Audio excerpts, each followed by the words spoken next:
हेडलाईन्सचे प्रायोजक आहे NBC bearings, लांब पळण्यासाठी। TV9च्या न्यूजरूम मध्ये विविधता दिसून येते। पंतप्रधान मोदींकडून TV9चं कौतुक। TV9 नेटवर्कच्या what India things today global summit कार्यक्रमात मोदींचं संबोधन।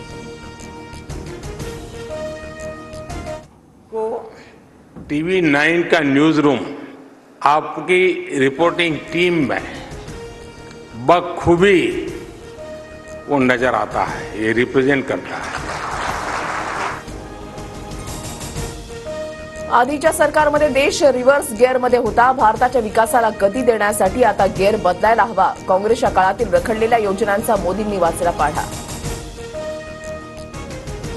आम्ही प्रत्येक क्षेत्रामध्ये नेशन फर्स्टला प्राधान्य दिलं। तिसऱ्या काळामध्ये भारताला नव्या उंचीवर नेणार। TV9 ग्लोबल समिटमध्ये मोदींकडून विश्वास व्यक्त। विधिमंडळामध्ये आज राज्याचा अर्थसंकल्प मांडण्यात येणार। अर्थमंत्री अजित पवार बजेट मांडणार। जरांगेंच्या शिवराळ भाषेनंतर सरकार आक्रमक। फडणवीसांवरील वक्तव्यांची चौकशी होणार। मंत्री शंभूराज देसाईंची माहिती, तर जरांगे पाटलांच्या आमरण उपोषणातून माघार। साखळी उपोषणाची घोषणा।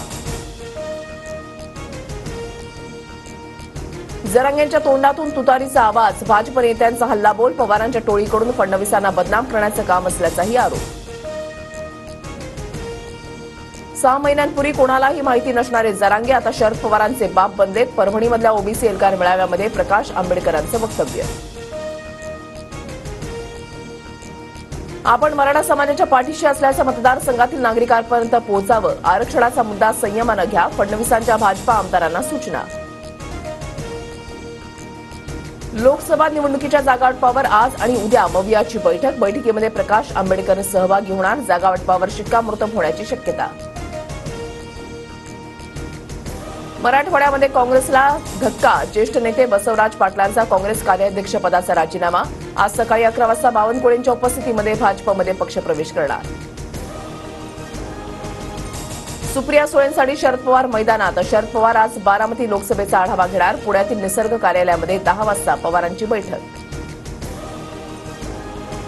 संसदेमध्ये माझा नवरा येत नाही, पण ज्याला उत्साह आहे त्याने बायको संसदेमध्ये गेली की कॅन्टीनमध्ये पर्स घेऊन बसायचं। सुप्रिया सुळेंकडून नाव न घेता अजितदादांसह सुनेत्रा पवारांवर टीकास्त्र। शिवसेना खासदार 18 जागांसाठी आग्रही। 13 जागांवर न लढता आपल्या 18 जागांवर लढावं। मुख्यमंत्र्यांसोबतच्या बैठकीमध्ये शिवसेना खासदारांचा सूर।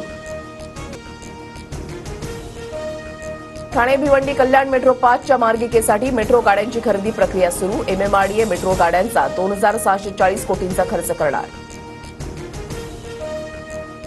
अकोला, चाळीसगाव, बुलडाण्यामध्ये अवकाळी पावसासह गारपिटीचा तडाखा। अचानक आलेल्या पावसानं नागरिकांची तारांबळ। शेती पिकांना मोठा फटका। विजय शेखर शर्मा यांचा पेटीएम पेमेंट बँकेच्या अध्यक्षपदाचा राजीनामा। बँकेचा व्यवसाय नवीन मंडळाद्वारे चालवला जाणार। हेडलाईन्सचे प्रायोजक आहे एनबीसी बेरिंग्स, लांब पळण्यासाठी।